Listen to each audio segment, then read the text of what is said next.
Welcome to the Lifestyles Unlimited Real Estate Investor Radio Show, a real estate investment program. Listen and learn how to use real estate to build wealth and passive income streams for you and your family. We bring you experts every day to discuss and answer your questions on everything from single-family homes all the way up to 600-plus unit apartment complexes. And now, the Lifestyles Unlimited Real Estate Investor Radio Show.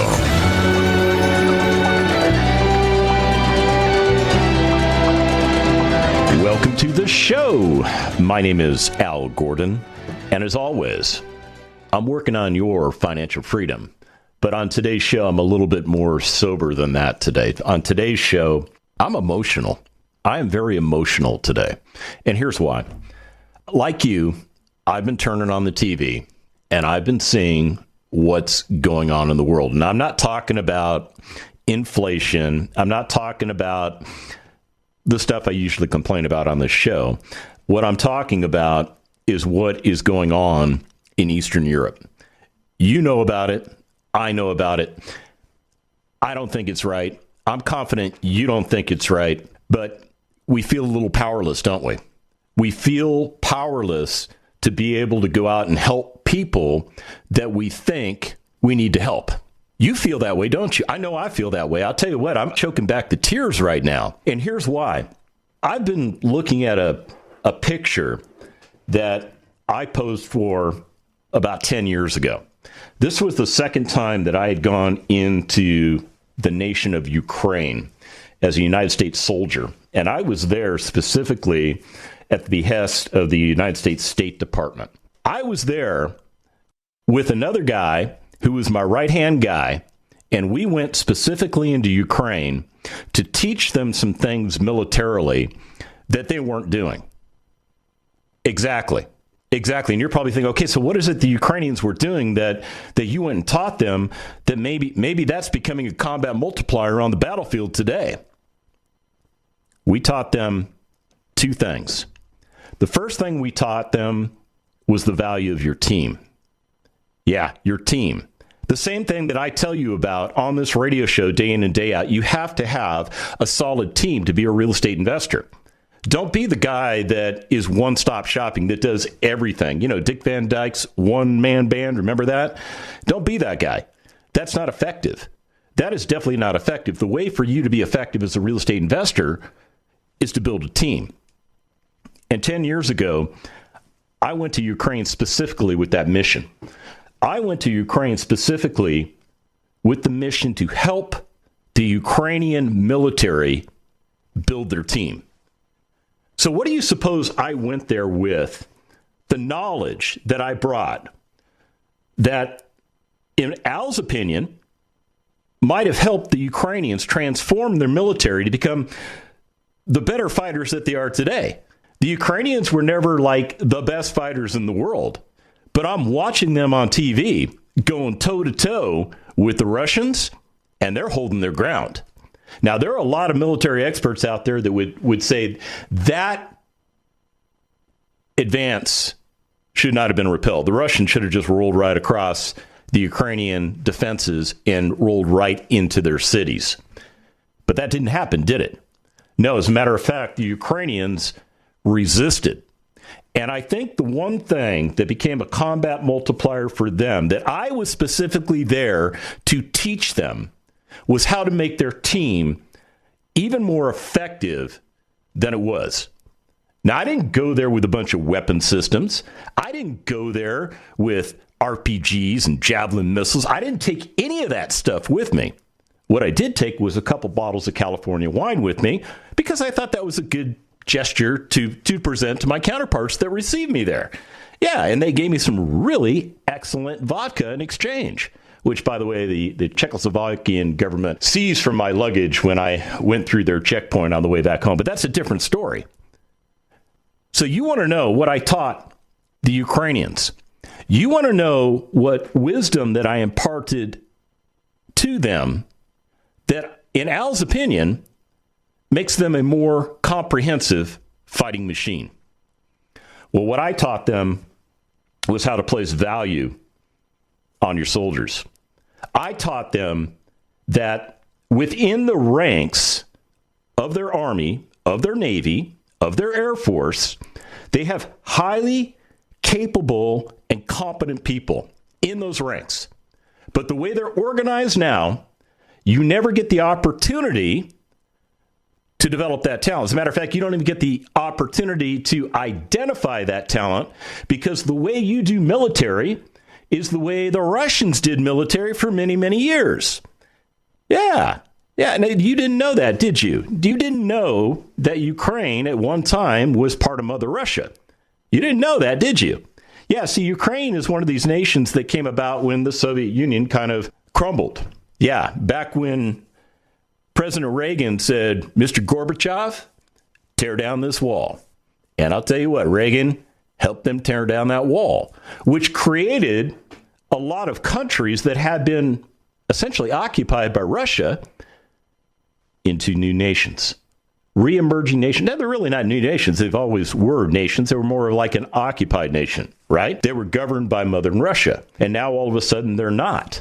So a lot of these countries needed a lot of help to get on their feet, because when you walk away from something called communism and you're trying to do something called free enterprise, but you have no experience with free enterprise, but you bring in people from all over the world to share with you free enterprise, you kind of get overwhelmed. You do. You get overwhelmed. But Ukraine went about the task of becoming a free and democratic nation. They value their freedoms.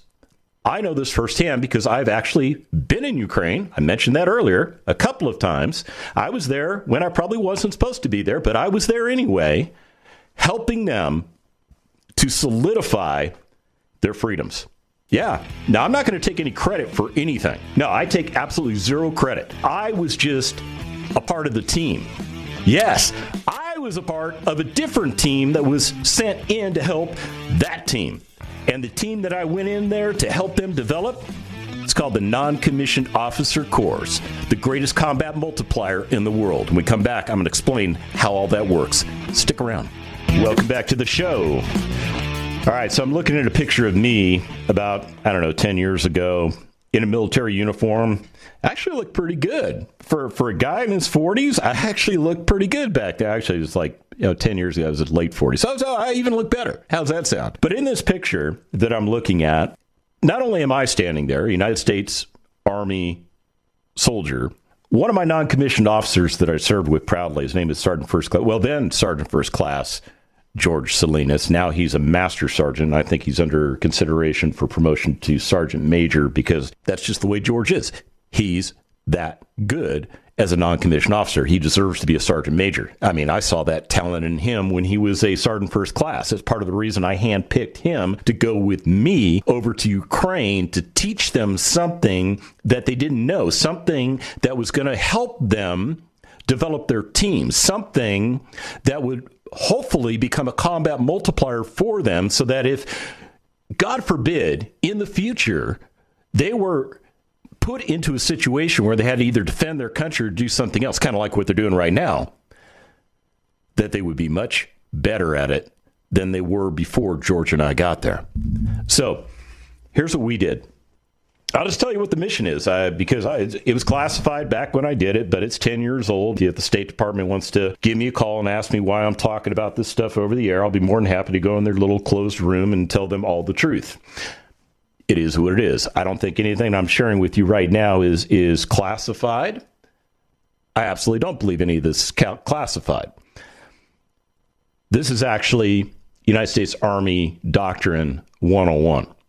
Yeah, the stuff that I went to go teach the Ukrainians was how we do it as United States soldiers. See, everybody in the world that goes into armed conflict, they notice that there's something a little bit extra special about those Americans. Yeah, other than the fact they're kind of wacky and wild sometimes, and you can't predict what they're going to do. Those Americans, man, when they put steel on target, they are effective, they are lethal, and you don't want to mess with those guys. And let me tell you why. I'm going to give you the why as to how the United States military is so effective especially when we don't have the civilian government tying all of our hands behind our back, because that happens too. Trust me, that happens too. One of the things that we learned a long time ago in the United States military was that leadership is ultimately important. You have to have solid leadership in your organizations. Now, back in the day, I'm going way back in the day.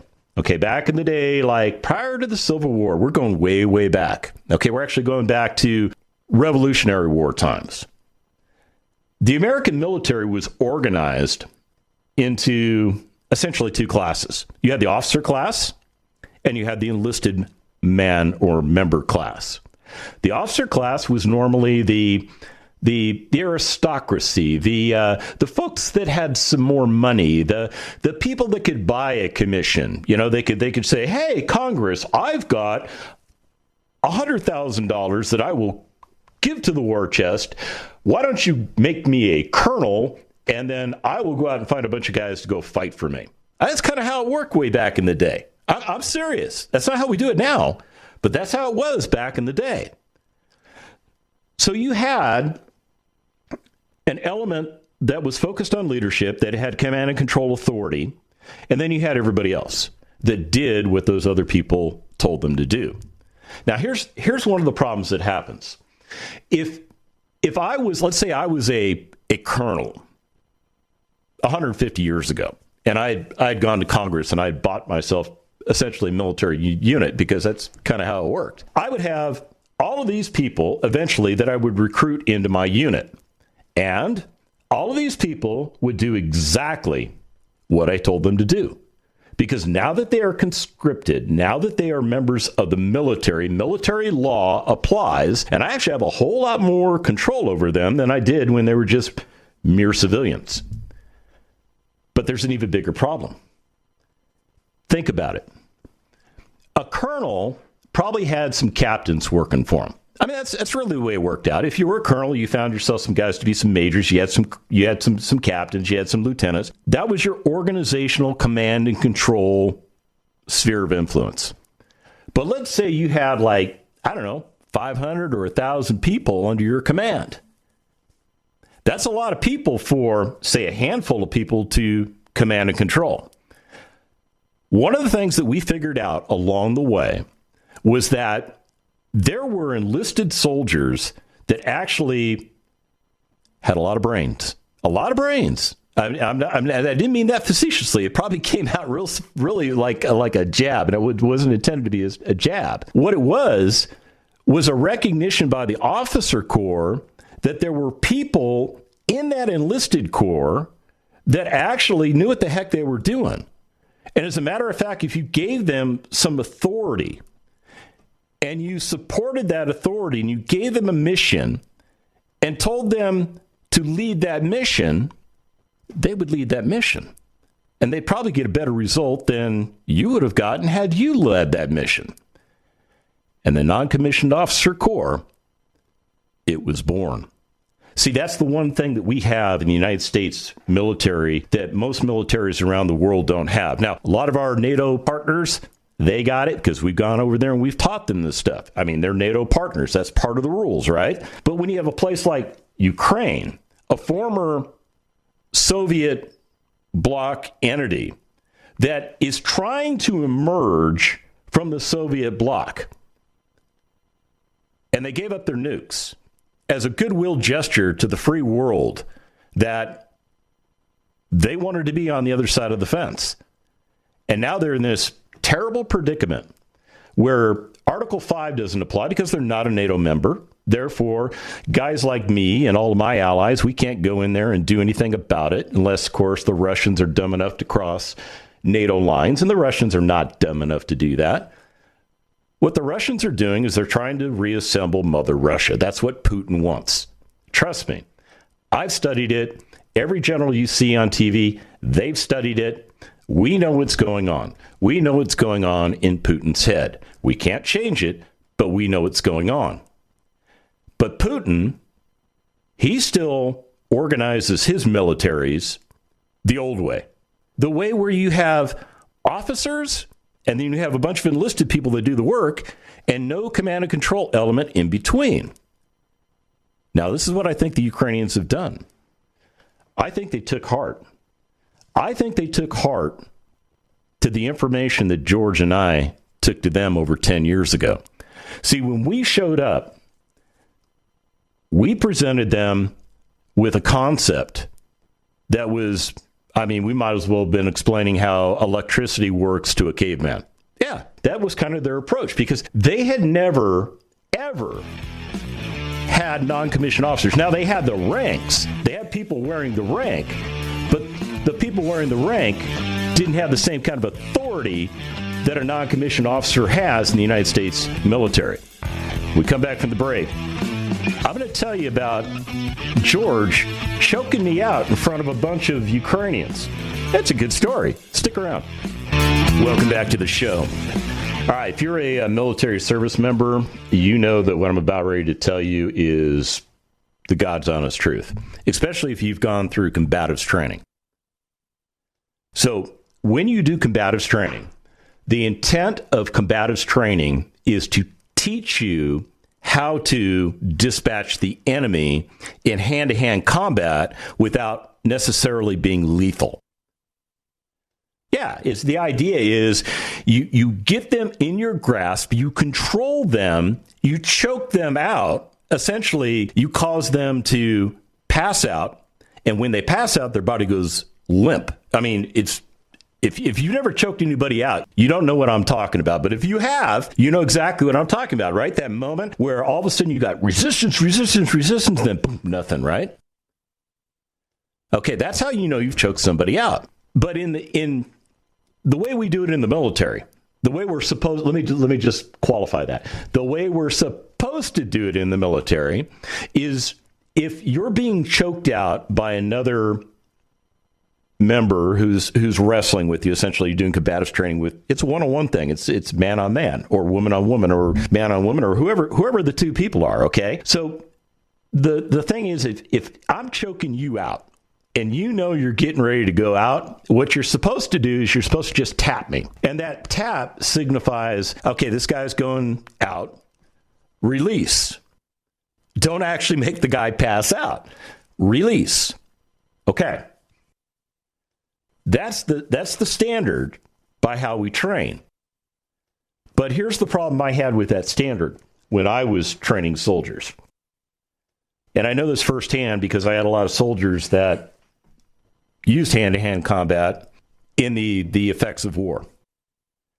Okay, so I took what they told me. And by the way, these were non-commissioned officers that were telling me this. And they told me, Al, well, actually they said, sir, because I outranked them at the time. All right, let's get back to what we're talking about, choking people out, because that's all real estate related, right? One of the things that we modified was if I was teaching my soldiers to choke somebody out and I wanted them to understand what it feels like, because there is a muscle memory thing that occurs when you choke somebody out. There really is.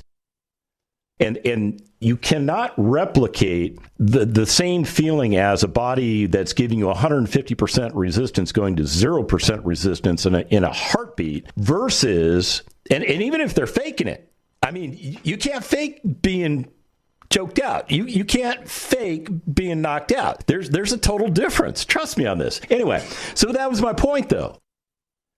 My instructors came to me, all non-commissioned officers, and these are guys that were teaching Army combatives, because that's one of the mission sets that I had in the United States. And my good friend Sergeant Major Billy Wilson, he's actually the guy that came to me with this idea. He said, "Hey, sir, when I was in Iraq, I had to start teaching all my guys to choke me out and actually have me pass out." And I said, "Well, that's not how we're supposed to do it." At that time, he was a master sergeant. I said, "That's not how we're supposed to do it, Billy. We can't do it that way because, bottom line is people are going to complain and it's against the regulations and stuff like that." And Billy just said, matter of factly, he said, if people don't know what it feels like to have somebody go under while you're in conflict with them, the time for them to figure that out is not when they're actually in harm's way. Boom, there it was right in my face. Harm's way. Billy was making a very point. Now, this is a non-commissioned officer, a member of my team, who's telling me, I understand what the standards are, but the standards are too weak. And because my job specifically was to prepare soldiers to go into harm's way, because, heck, we were at war. I may have done something that my commanders may not have appreciated, but I was willing to take that risk and take the butt chewing or take any negative consequences of modifying how we train, because all of a sudden a non-commissioned officer explained to me that we weren't as effective as we could be. That's the way we trained. Now, here's the thing. Anytime we allowed a trainee to take somebody to the place of choking them out and actually having them go out, it had to be one of my instructors. Period. End of story. End of story. And no instructor got choked out unless there were two other instructors in the room on the mat to make sure that everything was going to be okay. That was my risk mitigation. Now, how does this tie in with Ukraine? When George and I, then Sergeant First Class Jorge, that's technically how you pronounce George's first name. I just call him George because it's so hard to say Jorge, although it's beautiful when you say it that way, isn't it? All right. So George and I, we go over there to Ukraine, and our mission is to explain. We're teaching a room full of the top-ranking non-commissioned officers that are in the different forms of the military. Okay, so I had Navy personnel. I guess they had Marines. I'm not quite sure if they had Marines. I wasn't 100% sure who was who. They had Air Force personnel. They had Army personnel. So I had a room of about, I would say there was like 60 to 70 of these cats in this classroom. And I've got them for a whole, literally 2 weeks. And my job is specifically to get it through their heads that they are not puppets. They're not pawns. They are highly useful and intelligent members of the military system that actually bring a whole lot to the table, and we need to appreciate that. Yeah, that's kind of where I went. So I had to break through their class system. Okay, and their class system says, yeah, I might be the top-ranking non-commissioned officer in the Ukrainian Army, but we still do the parliamentary game, so as a result of that, I'm no better than a private. That was the mindset I had to break with these guys. You know how I broke it? We did a combatives demonstration for these guys. Yeah, George and I, we're standing there in uniform, and we realized that we weren't getting through these guys. Yeah, because I had two interpreters, and I always had one interpreter listening to the commentary in the room.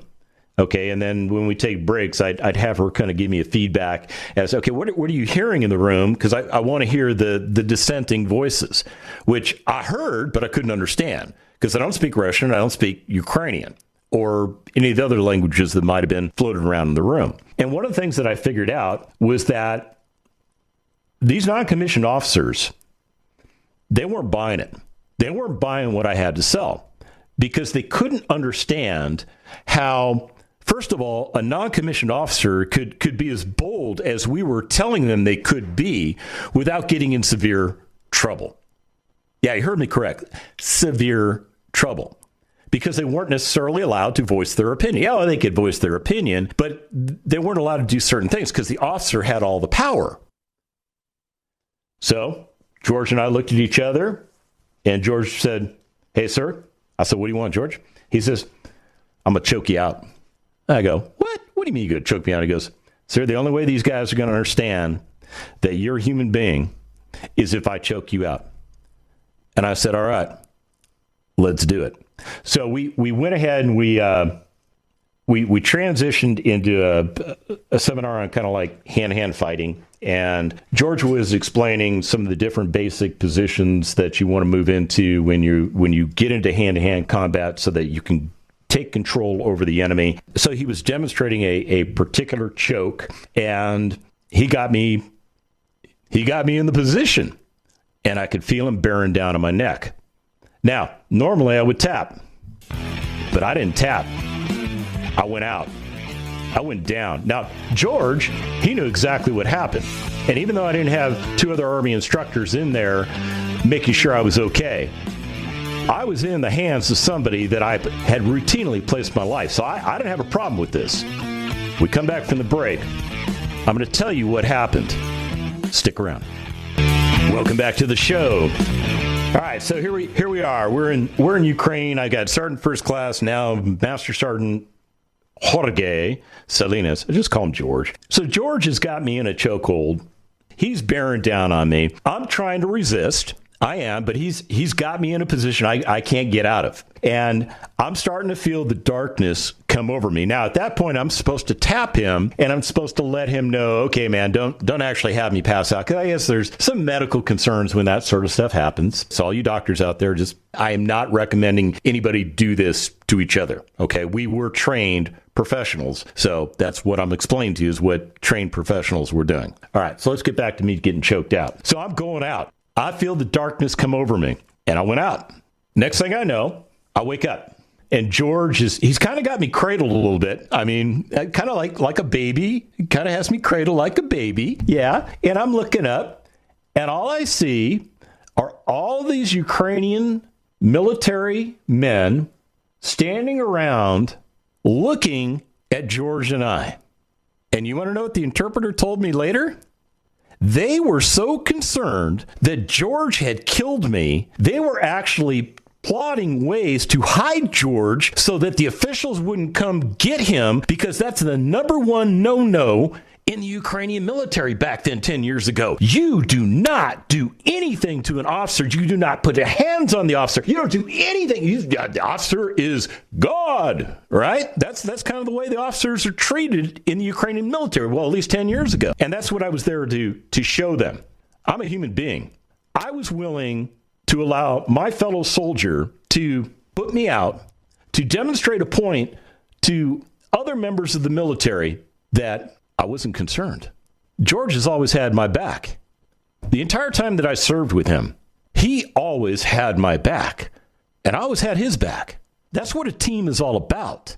And that's what we were trying to convey to the Ukrainians, was that those non-commissioned officers in that room, they all have value.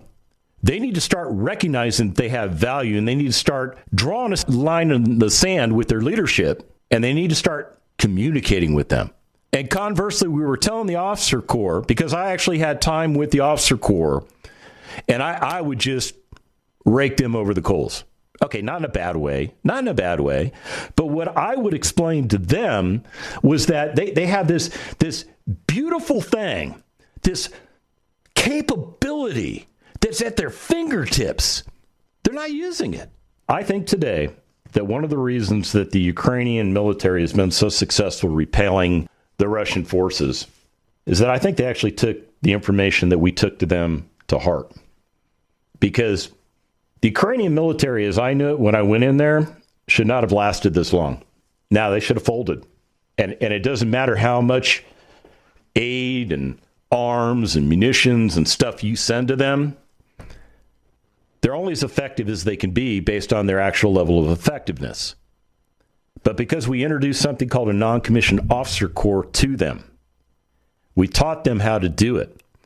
And I know there were repeat visits after my time on target had gone. There were more people that were going in after me to reinforce that training. And that's your lesson today, folks. It's all about the team. It's all about the team. Everything that you do in life, it's all about the team. There is no I in team. Spell it, T-E-A-M. Where's the I? It's not there, is it? Okay, now somebody actually showed me that if you use block letters and you look at the A, if the A was a block, that technically right in the center of the A, you know, where the little dot would be in the middle of the A, that would, okay, you could see an I in there. Did I take your mind there? Okay. There still is no I in team. No. And one of the things that we're going to teach you when you come to Lifestyles Unlimited, we're going to show you how to build an effective team. Del Walmsley, when he founded Lifestyles Unlimited 31 years ago, That was one of the core elements that he recognized was so important to your success. See, Dell realized very quickly that you only have so much capability by yourself. The way for you to develop capability is to build a team of competent, capable people around you. Yeah, that's what all the generals did that I worked for. And I guess I was one of the capable, competent people. Maybe. I don't know. But at the end of the day, that's what real estate investing is. It's you being a leader. Yeah, you heard me correctly. You will be a leader. Now, you might be sitting there going, dude, I don't have leadership skill sets. I mean, I'm a type B person. I'm into my spreadsheets and stuff like that. I knew military officers that were just like you, type B people that were more comfortable in their spreadsheets. But you know what? They learned how to lead. They did learn how to lead. And even though they liked the spreadsheets more than maybe the leadership stuff, they were still good at it, and they were effective at it. So, why don't we start training you now to change your life? Why don't we start doing some of the things that we need to do for you to get you to a place that you want to be? Now, you may not know exactly where you're going. You may not know what that horizon looks like, but you do know one thing. Your current situation is not working for you, and you think it needs to change. I get that. I've been there. I've done that. That's no different than the Ukrainians. Remember, their current situation at one point wasn't getting them where they wanted to get to. And they needed to change too. And they brought people in to their team from outside of their team in the form of George and Al. See, we became a part of the Ukrainian team when we were there.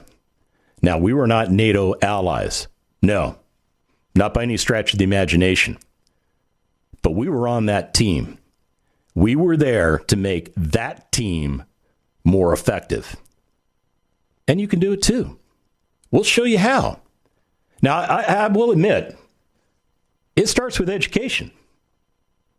If you didn't figure that out from the whole narrative of today's show, everything starts with getting the information that you need so that you can make the adjustments that you need to make. And that's kind of what George and I did. We went to Ukraine 10 years ago to teach them something that they weren't doing, something that we got a little resistance on, but I think they embraced. And I think they're getting results today based on the fact they did something in the past that created success for them today. And that's what I'm encouraging you to do. I'm not saying go be a mercenary in Ukraine.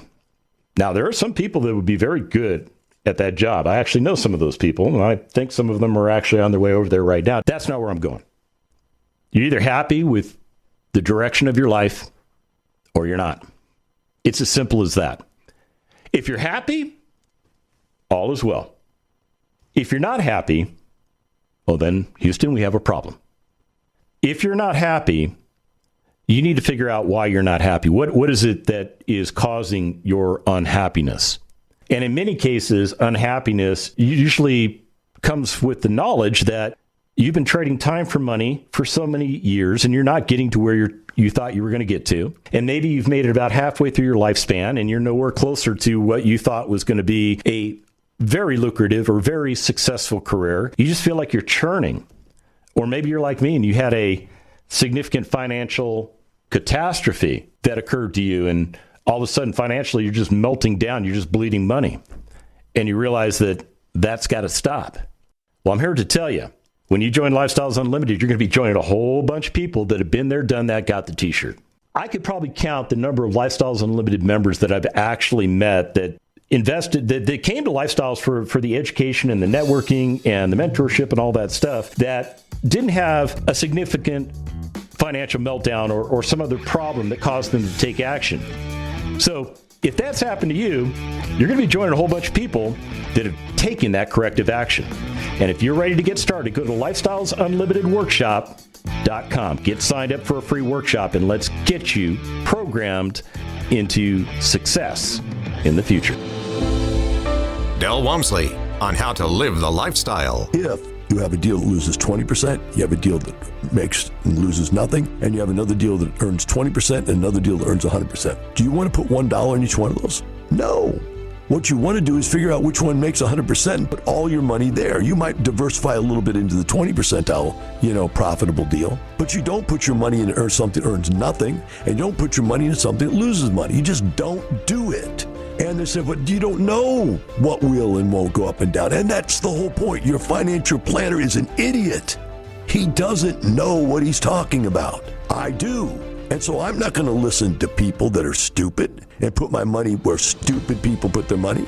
Rich people put their money where rich people know it's going to make a lot of money and they can control the situation. That's the reality. Never lose money. A lot of people like that mud on the wall. If you throw enough mud on the wall, something has to stick. Maybe it does, but after you've lost 10, 20, 30, 40% of your money throwing the mud on the wall, how much does the rest of that money have to grow just to get back even?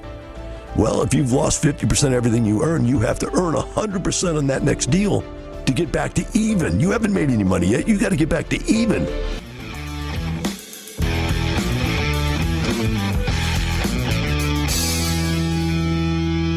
The Lifestyles Unlimited Real Estate Investor Radio Show is for entertainment purposes only. Please consult a professional regarding your personal investment needs. Nothing presented on the Lifestyles Unlimited Real Estate Investor Radio Show constitutes an endorsement, recommendation, offer, or solicitation to buy or sell any product or security.